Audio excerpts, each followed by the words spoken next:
Good afternoon and welcome to Lunchtime News on TV1. There's a lot of going on in the country as of this afternoon. But first, before we get into all those news in detail, let's take a look at your headlines.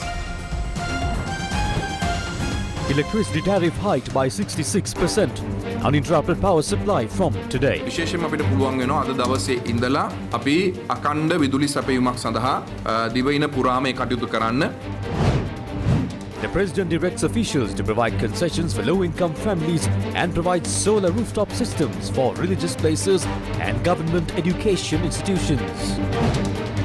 14 MPs write to the Prime Minister demanding to summon the Parliament. Several senior police officers given transfers. Insufficient police security for ballot paper printing, says government printer. Now to your top story of the day. Minister of Power and Energy Kanchana Wijesekara says that with the increase in the electricity tariff by 66%, power cuts will no longer be imposed from today. ඊයේ සවස් කාලයේ විශේෂයෙන්ම මහජන උපයෝගිතා කොමිසමේ අනුමැතිය ලැබිලා තිබුණා විදුලි බල මණ්ඩලයට. On Wednesday evening, the CEB was given approval by the Public Utilities Commission to implement the tariff revision introduced by the CEB in January this year. The electricity tariff revision will be now in effect. It must be noted that the most difficult decision to take is to increase the rates. This is a very sensitive matter. We have understood that. Before we introduce this tariff system, we as the ministry held discussions on how we can cut down our expenses, increase our efficiency and also explore other alternatives. Eventually, we had to implement the decision to increase the tariff. We regret this. The Bank of Ceylon will provide us an additional 22 billion rupees as a loan to procure coal. The People's Bank was requested to provide us an additional 50 billion rupees as a loan. We were finding it difficult to pay the renewable energy supplies. In addition, we couldn't pay for the fuel procured by the CPC. However, from today, we will be able to provide an uninterrupted power supply. විශේෂයෙන්ම අපිට පුළුවන් වෙනවා අද දවසේ ඉඳලා අපි අඛණ්ඩ විදුලි සැපයීමක් සඳහා දිවයින පුරාම ඒ කටයුතු කරන්න. The minister further said that steps will be taken for the CEB to directly purchase fuel and coal.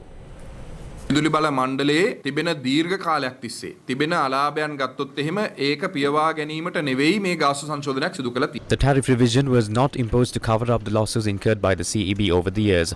The tariff revision was proposed to cover the costs incurred to generate electricity starting from today.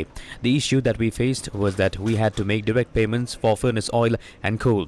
Recently, there were discussions over the procurement of coal. Many misunderstood that concept. Because of the previous tariff system, we could not make purchases with cash up front and had to go for credit. With this tariff revision, the CEB will be able to directly procure fuel and coal. එනිසා ඒ ඍජු ආනයනය කරන දේවල් අපි බලාපොරොත්තු වෙන ඉදිරියේදී විදුලි බල මණ්ඩලයේ ඍජුවම ඒ සැපයුම් කරුවන් එක්ක සාකච්ඡා කරලා ඒ කටයුතු සිදු කරයි කියලා. Sri Lankan President Ranil Wickremesinghe has directed the Power and Energy Minister and relevant officials to ensure uninterrupted power supply is made available for electricity consumers once the PUCSL tariff revision is implemented. The President's media division also said that the President gave directives to provide concessions for low-income families and provide solar rooftop systems for religious places and government educational institutions when the new tariff revision comes into effect. On the 5th of January, the Cabinet approved the electricity tariff revision and the PUCSL granted approval to the revision on Wednesday. Now here's a look at how the electricity tariff will increase following the 66% tariff hike. According to the revised electricity tariff hike, the domestic electricity bill for the usage of 60 units will go up to 276%. The electricity tariff of 680 rupees paid for the domestic usage of 60 units will increase to 2,560 rupees. The electricity tariff of 360 rupees paid for 30 electricity units so far will be increased to 1,300 rupees. That is an increase of 261%. The existing electricity tariff of 1,800 rupees for 90 electricity units will be increased to 4,430 rupees. A 32% tariff hike will be imposed on households that use over 200 units. Electricity consumers protested opposite the Ministry of Power and Energy against the electricity tariff hike. They demanded the immediate resignation of the minister who failed to provide relief. නාස්තිකාර වියදම් කරන මේ රජය පසුගිය දවස්වල නිදහස් උත්සවය තියලා ලක්ෂ 3000ක් විතර වියදම් කරා. තව අනවශ්‍ය වියදම් තියෙනවා. විදුලි බල මණ්ඩලයේ දූෂිත ගණදිනු තියෙනවා. ගල් අඟුරු වලින් කෝටි 263ක් වංචා කරලා තියෙනවා. මිනිසුන්ට ජීවත් වෙන්න විදිහක් නැහැ. හොස්පිටල් වල බෙහෙත් ටික නැහැ. මිනිසුන්ට කෑම කන්න විදිහක් නැහැ. ඔවුන්ට ඕනේ විදිහට IMF එකේ සොච්චම් මුදලක් ගන්න. මිනිසුන් බඩ හිර කරලා කන්න බොන්න නැති තත්ත්වයට එලා විදුලියත් වැඩි කරලා තියෙනවා. Estate workers protested against the electricity tariff hike, citing that a 66% hike is unbearable. The estate community said that it would be impossible for them to survive if the electricity tariff, which was increased several times in the recent past, is increased again by 66%. දැන් ඉතින් අපි light නැතුව ඔය දැන් කරවල ඉන්නවා ඉතින් මොනව කරන්නද මාසෙට රුපියල් 4500ක් ගෙවන්න අපිට ආදායමක් නැහැ නේ එදා වෙයිලා බොහොම අමාරුවෙන් ගෙට ගාගෙන යනවා ඉතින් ඇත බොහොම හොඳයි මේ අපේ ජනාධිපතිතුමාටත් අගමැතිතුමාටත් දීර්ඝ ආයුෂ ලැබේවා ඉතින් වෙන මොනව කියන්නද ඊයේ පෙරේද පෙට්‍රෝල් වලට කෙලිය දැන් ලයිට් වලට කෙලිය දැන් හිටන්ද වතුර වලටත් කියලා දැම්මොත් ඒක වතුරත් නැතුව තමයි ඉන්නේ. The Electricity Users Association expressed their displeasure regarding the electricity tariff hike.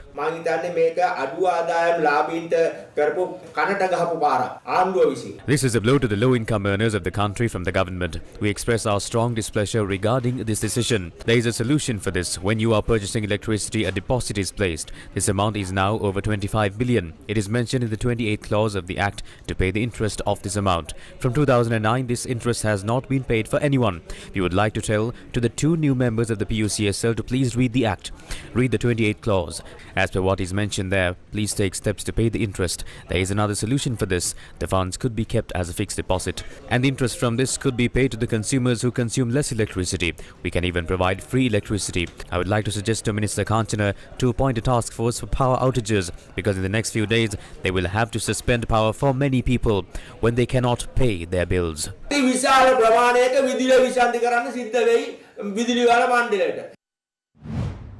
The Restaurant Owners Association convened a media briefing today and noted that the price of all bakery items will be increased by 10% owing to the hike in electricity tariffs. Authorities say they have no funds to procure coal. They are trying to generate 286 million rupees by increasing the electricity tariff so they can cover the losses incurred by the CEB and to import coal.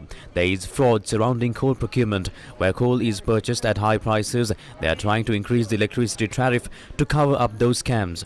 We cannot support anyone to fill their own pockets. Restaurant owners are not wealthy men. We cannot bear this anymore. We will be increasing the prices of rice packets, kottu and other consumables sold at restaurants by 10% with effect from midnight. The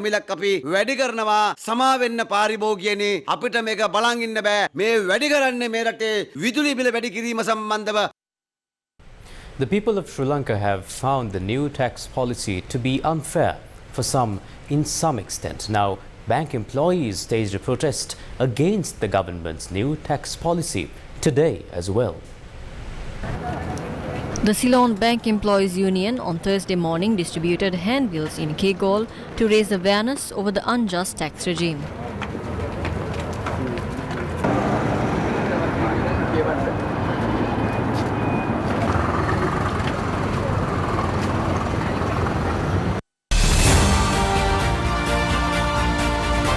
Sri Lanka's election headquarters. While the news received just a while ago the petition filed with the Supreme Court against the circular issued by Neil Bandara Hapuhinna, the Secretary to the Ministry of Public Administration, Home Affairs and Provincial Councils and Local Government to suspend the acceptance of bonds for the local government election, will be taken up for consideration on the 23rd of February.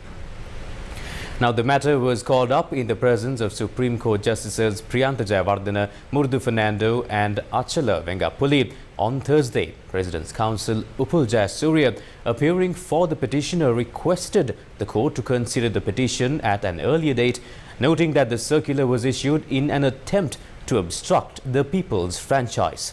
Additional Solicitor General Neril Pulle, appearing for the Attorney General, informed the court that the letter was issued on the directive of the Cabinet Secretary, and it was recalled several hours later by the Secretary to the Ministry of Public Administration, Home Affairs, Provincial Councils and Local Government.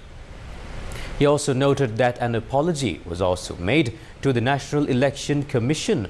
Now, the application was filed by the Colombo mayoral candidate for the Samagi Jana Balawegya, Mujibur Rahman.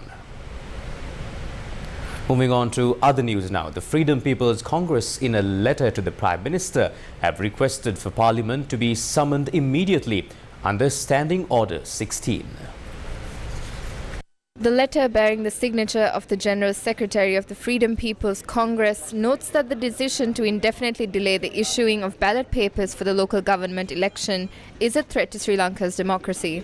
The letter further notes that the National Elections Commission had observed that the reason for the decision to indefinitely delay the issuing of ballot papers for the local government election was that the Treasury had failed to deliver funds for printing, and based on that the government printer had refused to go ahead with the printing process. It notes that Parliament should convene immediately as public representatives, as the legislators are bound to control the undemocratic situation and manage the situation as well. 14 MPs had signed the letter that was addressed to the Prime Minister. Government printer Gangani Kalpana Lenage said that around half the total number of ballot papers required for the local government election have been printed. She said that if the required police strength is provided for security, the printing process can be completed in another 4 days, and she noted that the government printer lacks the security for the process. She noted that 3 police officers were assigned to the security detail on Wednesday. However, she noted that the security details to provide protection for ballot paper printing should at least contain 60 police officers. Now, in news received this morning, several senior police officers have been given transfers on the instructions of the Public Security Secretary and also subject to the approval of the National Police Commission. Senior DIG UPADK P. Karunanayaka, who was in charge of the Community Police and Environment Protection Range, was moved to the Western Province Traffic Range. DIG GIDR Vijay Singha, who served in that position, was moved to the Galle Range. Acting DIG LAU Sarat Kumara was appointed as the DIG in charge of the Western Province Crimes Range. He earlier served as the DIG in charge of the Batticaloa Range. Acting DIG WKJR Dias was appointed as the DIG in charge of the Community Police and Environment Protection Range. He earlier served as the DIG in charge of the Western Province Crime Range. Acting DIG ALUNP Lianage, who was in charge of the Galle Range, was moved to the Batticaloa Range as the DIG in charge. Now on to a very tragic story. The remains of the late Rangaviraj Jas Singha, a 34-year-old father of 1 who was brutally beaten to death by teenagers using their helmets, was moved to his residence in Valipanna on Thursday morning.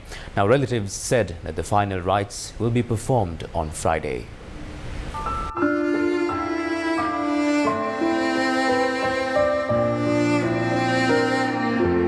Rangaviraj Jayasinghe was beaten to death with helmets for advising a group of teenagers to wear helmets when riding on motorcycles. Ranga, who advised these teens for their own safety, leaves behind an 11-month-old daughter. According to family and friends, Ranga was eagerly waiting to celebrate his daughter's first birthday.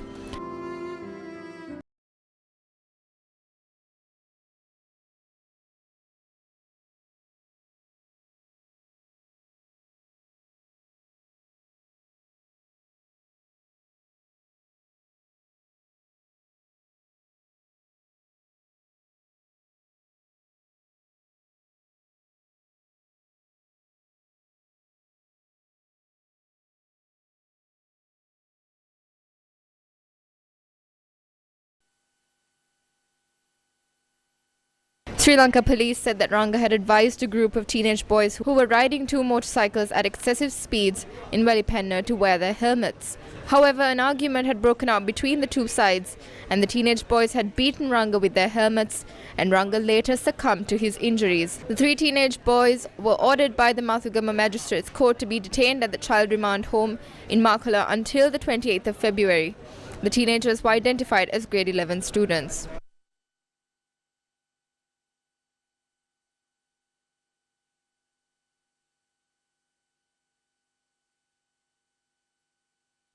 On to other news now. Sri Lanka police arrested a man responsible for crimes committed within 20 separate police jurisdictions in the country. Now, the suspect, who is known by alias Hornet Suddha, had 11 outstanding warrants.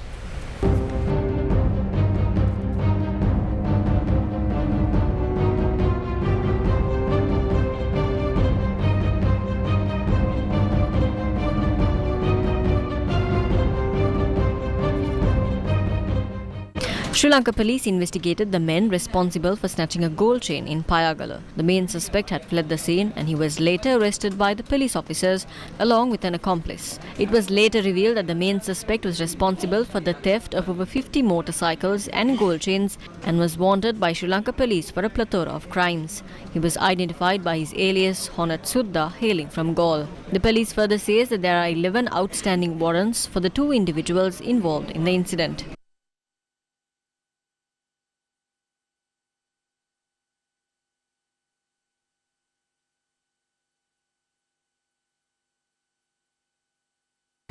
Opposition leader Sajith Premadasa said that legal action against the corrupt Rajapaksa administration can only be taken under a government of the Samagi Janabalawegaya.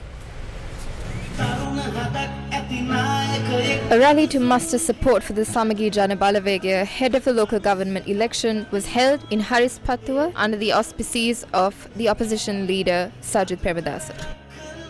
69 ලක්ෂයක් ඡන්දය අරගෙන පත්තුරු ජනාධිපතිව ලක්ෂ සංඛ්‍යාත ජනතාව මහපාරේ ගිහිල්ලා. A president who was elected by 6.9 million people was chased away by hundreds of thousands of people. But if you really think about it, has anything changed? No, nothing has changed. The 22 million people are in hell and the Rajapaksas are in heaven. The people who only had 3 meals are now having just 1 meal. Hundreds and thousands of people are starving because of the Rajapaksas. The Rajapaksas who were rejected by the country have formed their own shadow government. It is purely to protect the Rajapaksas and not to serve justice. The people will only receive justice through the Samagi Janabalawegaya.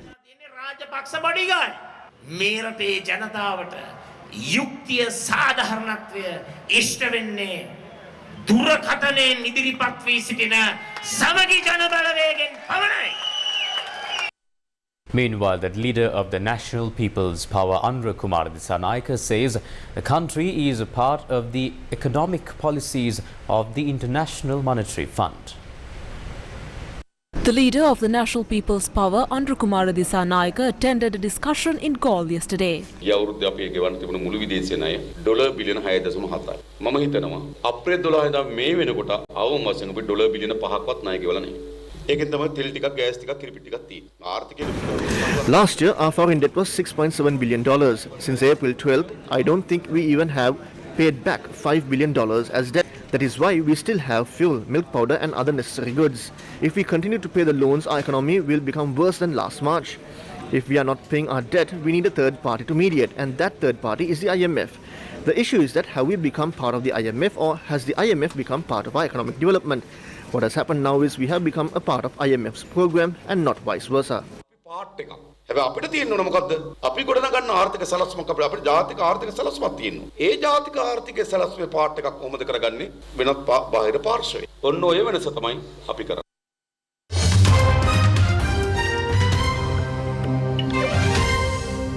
On to news overseas now. Crowds of retirees in China have taken to the streets to protest against cuts to their medical benefits. They gathered on Wednesday for a second time in Wuhan, where COVID was first detected, and also in the northeastern city of Dalian. The second round of protests in 7 days puts pressure on President Xi Jinping's administration just weeks before the annual National People's Congress, which will usher in a new leadership team.